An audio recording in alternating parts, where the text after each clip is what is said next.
వారిద్దరూ అత్త కోడళ్ళలాగా లేరు, తల్లి కూతుర్లులాగా ఉన్నారు. ప్రియమైన దేవుని బిడ్డలారా, ఒక ఇంట్లో ఉన్న అత్త కోడళ్ళు తల్లి కూతుళ్ళలాగా ఉంటే ఆ ఇంట్లో మగోడు ఎంతో ప్రశాంతంగా బ్రతుకుతాడు.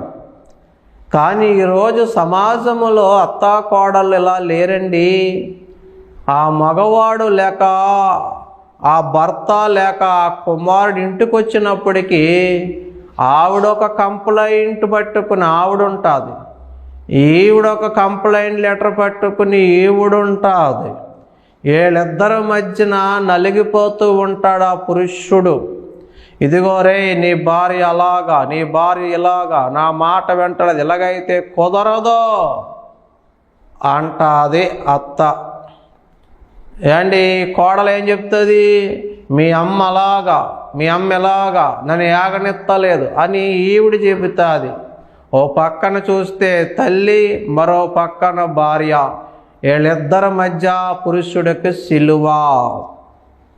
ఒకవేళ అమ్మాయి, ఎందుకమ్మా ఆ పిల్లతో గొడవ, నువ్వు మౌనంగా ఉండే, ఏమనకే అన్నాడు అనుకోండి వాళ్ళ అమ్మనే.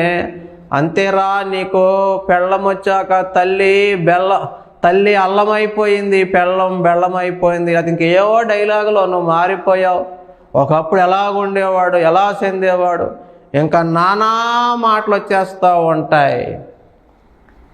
పోనీ భార్య దగ్గరికి వెళ్ళి, పోన్లే ఆవిడ ఏదో పెద్దదిలే, నువ్వు మౌనంగా ఉండు, కొంచెం ఓర్చుకో, శాదత్వం ఎక్కువలే మా అమ్మ కంటే, నన్ను అప్పనంగా చేసుకున్నారా, ఊరుకుని చేసుకున్నారా, బోళ్ళు లక్షల కట్నం తీసుకున్నారు, మీరు అంటే పడతాక ఇక్కడ ఎవరు శాత కానోళ్ళు ఎవరో లేరు. మాది రాజవంశం, సూర్యవంశం, మేము మాటలు పడే వంశం కాదు అని చెప్పి ఈవిడ బ్యాగ్ గబగబా సదిరేస్తుంది.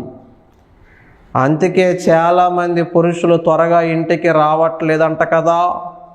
అందుకే మంగళ షాపుల్లోని అక్కడక్కడ కూర్చొని నిమ్మకాయలు, నవరత్న తైలాలు పెట్టించుకుని కొట్టించుకుని ఎప్పుడుకో చేరుకుంటున్నారంట కదా పాపం.